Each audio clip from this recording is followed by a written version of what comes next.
Live from Studio A, WTLK, The Thunder. So a couple weeks ago, I was wishing Beth a happy birthday, but I believe when I listened back to it, I accidentally said Kavika, so it was actually Beth's birthday on the 1st, not Kavika's. I don't know if anybody ever actually caught that, but I do listen back at these after I record them and post them, so there it is. I'm just putting it on record that I meant to say Beth. Also, yeah, I mean, you know how it is with me and WTLK. Sometimes my mouth just moves a little faster than my brain. And speaking of all that, I know I also said that we are going to record or start recording for issue 2020 the week following the Super Bowl, but that hasn't quite happened yet. Dan is still doing all right. He's still holding up, but still got some pains and recoveries to go through. And also, I mean, ESO and our good bosses there aren't actually expecting anything until March, so this is just a little bit of a vacation, but we're most definitely ready to get back to work here sometime soon.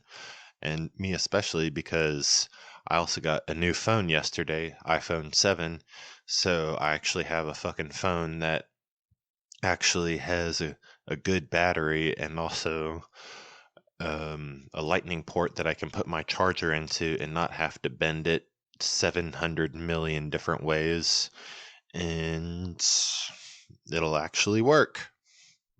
So yeah, good things are coming just in time for SC Comic-Con in a little over a month now, really. Oh, I can't wait.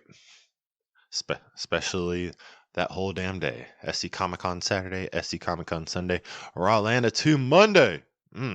Yes. So anyway, on to the news. So Sonic actually did beat Birds of Prey in the box office. And not only that, but it also surpassed the Detective Pikachu as the biggest opening for a video game movie, or biggest opening weekend for a video game movie of all time. So cool. Stuff that critics said is fine and the audience seemingly was just like, oh, okay. Evidently, it's made its money. All because of the kids. But you know what? Kudos to them, because they actually took care once they realized that people hated Sonic's look and actually got it a little bit better. So, yeah, whatever. Here's to you, Sonic. I'll be a little bit classy. However, for those that didn't see Birds of Prey again, whatever. I'll just see Birds of Prey a 5th time in a couple hours, whatever. I'll just have it be my own personal little favorite cult movie, like fucking Suicide Squad, whatever. Anyways, on to more news. A little teaser for Stranger Things 4 came out over on the internet this past week, and turns out Hopper is alive, baby. It didn't really show much beyond that. It just showed some guys working in Russia, and then Hopper turning around. It's just like, oh, look, it's Hopper. Or, I mean, if you just really want to go all connective universes, Red Guardian. Yes. And also a new trailer for the Avengers game by Crystal Dynamics came out. And first off, fuck that delay. I mean, I'm all for, delays, making the game better and everything. And if it was delayed a few months, then I'd be like, okay, because, in a couple weeks, actually, this coming Friday, Jesus. No, wait, next month. It's not February 20th, it's March 20th. But because about a month from now, Doom Eternal will be out, and then literally like a couple weeks later, Resident Evil 3 will be coming out. So yeah, if they just want to put that third game a little bit off, then I'm good with that.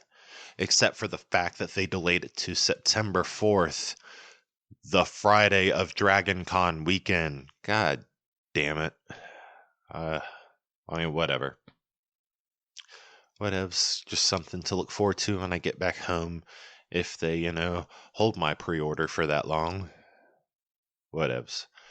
But also they announced the Deluxe Edition, which has an Obsidian outfit pack for the 6 Avengers, your main 5 plus Miss Marvel, Kamala Khan, and Obsidian-themed nameplates, and 72-hour early access to the game, and 1 free month of Marvel Unlimited, Marvel's digital comics subscription service. So that's all awesome. And also there's Earth's Mightiest Edition, which comes with the Deluxe Edition, plus an honorary Avenger pin, a 6-inch Hulk bobblehead, a 12-inch Captain America statue, a motherfucking Mjolnir keychain, a Black Widow belt buckle, and Steelbook. So, yeah. If that doesn't convince you to get the game, well, then I guess none of this is relevant to you, but I'm personally excited.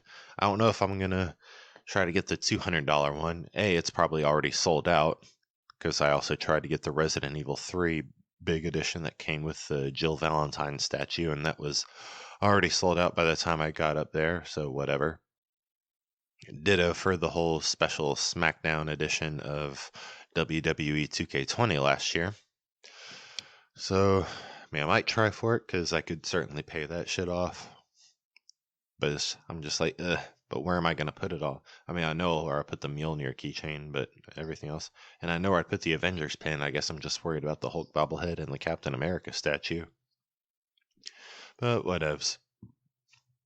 So nice, over on the wrestling's world, Becky defeated Asuka and then was straight attacked and then straight up vampired by Shayna Fruit Punch Mouth Baszler.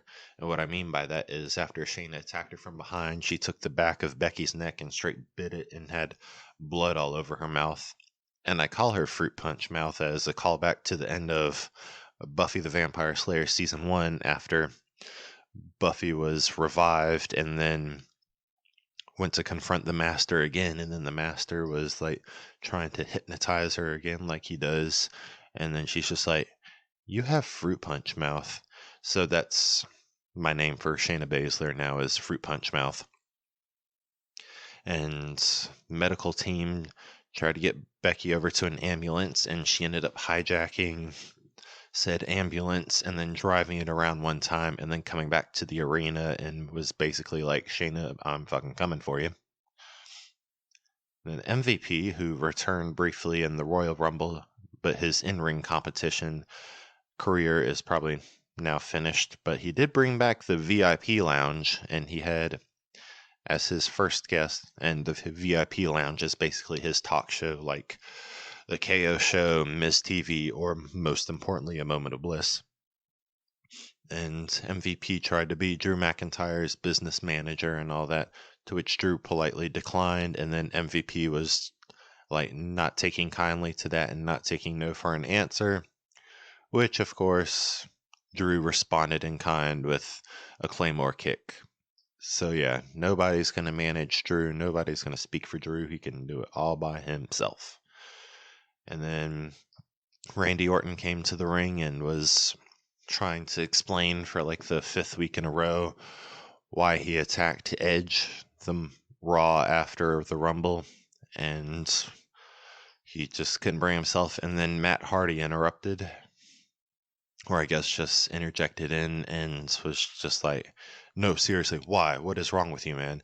And he's just like, "And it's something if I'm speaking up for Edge now, because, he and Edge aren't exactly on the best of terms, because back in the mid-2000s, Matt Hardy was in a relationship with Lita, and then she cheated on him with Edge, so since then, like, Edge and Matt Hardy, not on the best of terms."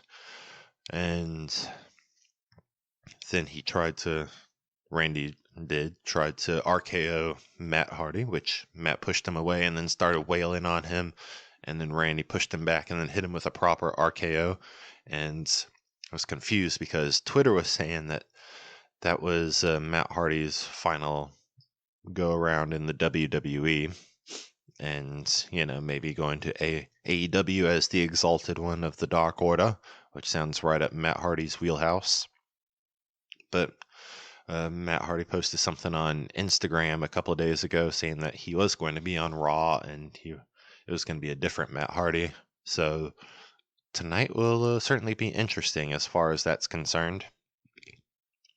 And then the main event was an epic 8-man tag match where the Monday Night Messiah Seth Rollins and his disciples Buddy Murphy and AOP defeated Kevin Owens, Samoa Joe, and the Viking Raiders, which of course using the dirty bad guy tactics, because I believe Buddy was tapping out to Samoa Joe, but the ref was distracted, and then he got loose. Seth hit him with a curb stomp, and then they got the 1, 2, 3, and the Monday Night Messiah reigns victorious again. Of course, I'm hearing in the internet rumblings that after WrestleMania, Seth and Becky are going to be taking a couple months off, so we'll see how long this Messiah gimmick really lasts. So we're on SmackDown to start out with Carmella on the first moment of bliss of the 2020s, and then Bayley interrupted and started being Bayley, and then they had their match for the SmackDown Women's Championship, which Carmella earned that opportunity last week, and Bayley won, of course, by use of a leverage pin. So Carmella was demanding her rematch, and then Naomi was like, hold up, Bayley's never beat me. I'm gonna be... I deserve my chance to go at her too. So this Friday on SmackDown, Carmella and Naomi will be going against each other, and the winner will be taking on Bayley at Super Showdown, which will be like the first women's championship match in Saudi Arabia, I do believe. And then Sheamus defeated Shorty G and Apollo Crews in a 2-on-1 handicap match, because last week Sheamus defeated Apollo Crews pretty handily and then started beating the shit out of him. And then Shorty G came out and tried to help Apollo, but Sheamus pretty much got him too, so they had a 2-on-1 handicap match and Sheamus took down both of them. Then Hulk Hogan was being interviewed by Michael Cole via Skype or whatever sorts of technology the wrestling kids use these days. And they were talking about the match for the Universal Championship between Goldberg and The Fiend that'll be taking place at Super Showdown, to which, of course, Bray Wyatt interjected from the Firefly Funhouse, and he pretty much started it off much in the way of the old NWO promos with the whole broadcast has been interrupted by the Firefly Funhouse, like they did with this broadcast has been interrupted by the NWO, and then you heard wow wow wow wow wow wow wow wow wow da, and Bray Wyatt was coming out playing that on air guitar on his Universal title, much like Kyle O'Reilly does with his NXT Tag Team title for Undisputed Era's theme. And then he was basically like, I'm Nate Goldberg, and he held up a picture of Hulk Hogan. I wouldn't mind adding you to the wall someday. So, yeah. What you gonna do when the Fiend, Bray Wyatt, I know, wants to put a mandible claw in you, brother? He didn't say that, I said that.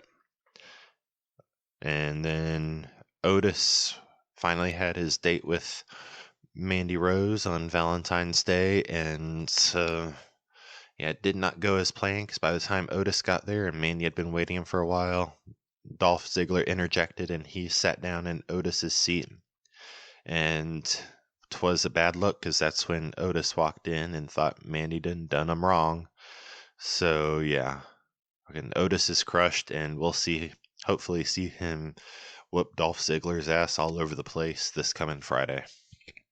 In the main event, Roman and his mystery partner were set to go against The Miz and John Morrison after a little spat on Twitter, and his mystery partner was Daniel Bryan, who last week was incredibly super aggressive and serious, not like ego environmentalist Daniel Bryan, but just like Yes Movement, but just a little more hostile, because he beat the shit out of Heath Slater, who honestly, though, does kind of deserve it sometimes, most of the time. But he was just fine. He was a good Daniel Bryan right here. And of course, they defeated The Miz and John Morrison. And then afterwards, King Corbin attacked Roman. And we're just setting up a little bit further to their steel cage match in Super Showdown, which is allegedly going to be their final bout in this feud that's taken like a trillion months. And then last night was NXT Takeover Portland, and it started off with a match that was definitely main event worthy. Keith Lee defeated Dominik Dijakovic to retain his North American Championship, and this was advertised as their final chapter. And then Keith pulled Dominik off the floor, and they hugged, and he had him get on the middle turnbuckle, and the crowd was just showing a lot of appreciation for both of them because they really did tear the house down. And then most unfortunately, Dakota Kai defeated Tegan Nox in their street fight, but with interference from Raquel Gonzalez, who is formerly called Reina Gonzalez, when she interfered because Tegan had Dakota lying sprawled on a table, and Tegan was about to just hop on that top rope and put her through that table. Like, she was legit trying to do to Dakota what Dakota did to her back in Takeover War Games. And then Raquel Gonzalez appeared out of nowhere and pushed Tegan through that table and then plopped Dakota on top of her, or really just signaled Dakota to get on top of her for the pin. So Dakota got the 1, 2, 3, and the story continues.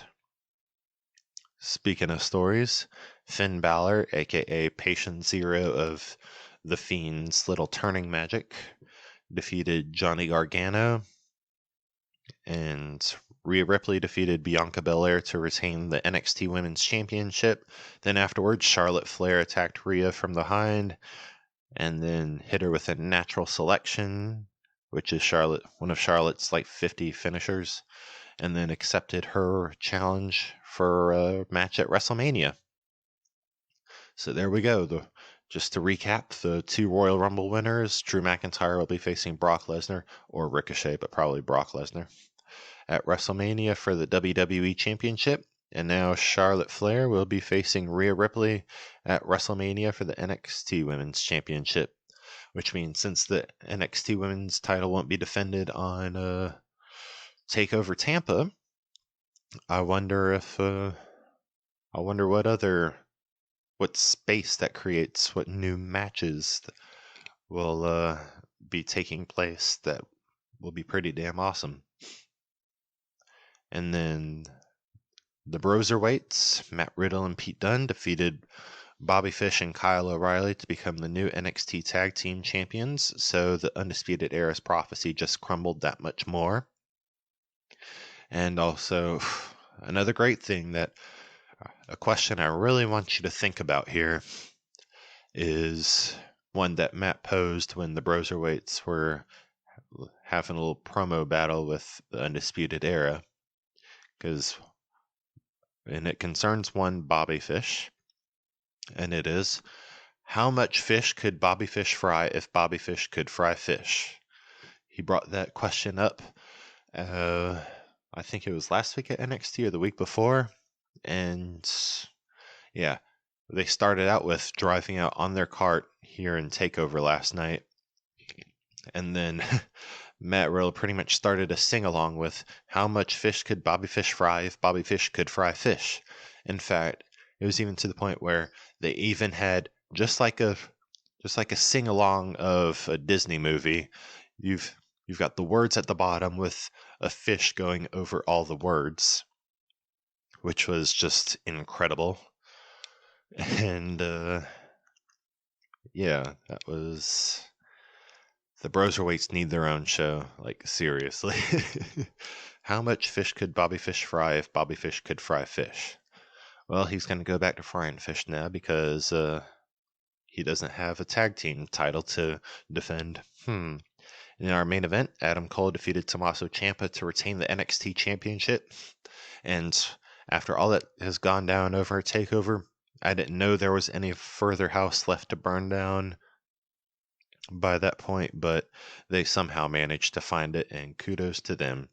And even the Undisputed Era tried to interfere with their usual hijinks of Roderick Strong distracting the ref while Fish and O'Reilly hit Ciampa with their finisher, and then Adam Cole tried to get the pin, and then Ciampa still kicked out of that, and he kicked out like 5 more times of all these finishers, and then the ref was completely knocked out of the ring at one point, and Adam Cole was just lied sprawling, and then Ciampa was reaching for the NXT title that had ended up in the ring, and then strangely enough, Johnny Gargano, his former DIY partner, was ringside wearing the DIY shirt, and we thought he was there to maybe help out Ciampa, maybe just at least cheer him on.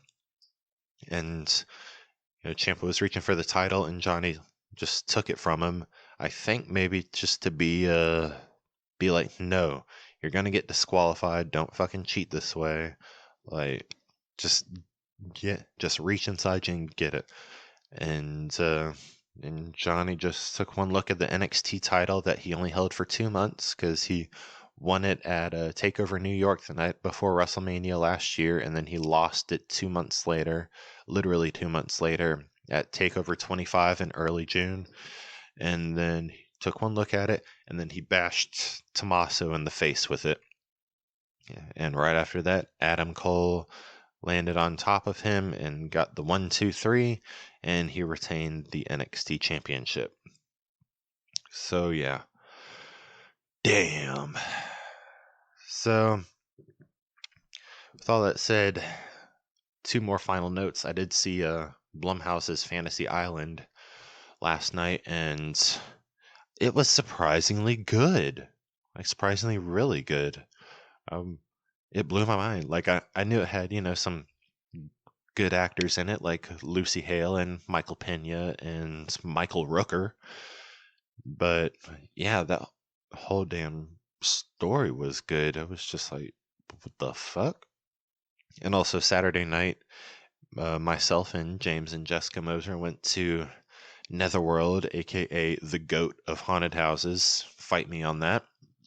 For their Valentine's Day Scream in the Dark thing. And yeah, I mean, what do you do when you've been going to Netherworld for years and you've just gotten used to it? You have a lot of fun, but you're pretty much used to it. You go to their variation where they turn off the lights and just give you one LED candle for your group. Yeah, that was definitely a whole new dimension of Netherworld that I will never forget. So amazing. And then, yeah, we got to go through their House of Creeps museum, which has, some movie props. It has some props from, storylines of Netherworld's past. It's got, oh boy, what else? It's got some little other things from legends like Krampus, and also the witch from the Krampus universe that will, like, if you're not good, she'll like cut open your stomach, rip out your limbs, and refill it with straw and sew you back up. Some fucked up shit like that. And yeah, and of course there was a Zombieland prop zombie there, which of course, if you don't know, from the first Zombieland, that haunted house scene that they go through was filmed at Netherworld. And also, if you've seen Hellfest, the little electronic laser eye is directly from Netherworld, which I didn't know. Was pleasantly surprised, because when I saw that eye, when I saw Hellfest, I was just like, oh yeah, that is just like the one at Netherworld.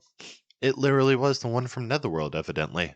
So, I mean, that was pretty awesome to learn. And of course, there were 2 different silicone deadheads modeled after Robert Downey Jr., so I very much appreciated that.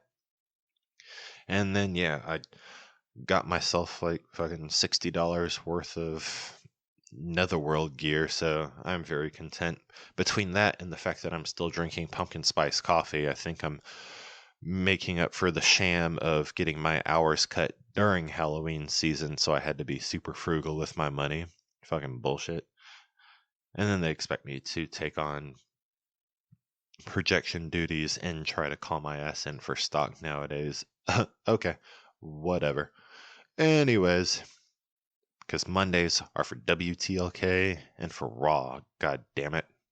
So anyways, this has been WTLK The Thunder. Drink, fight, and make your ancestors proud.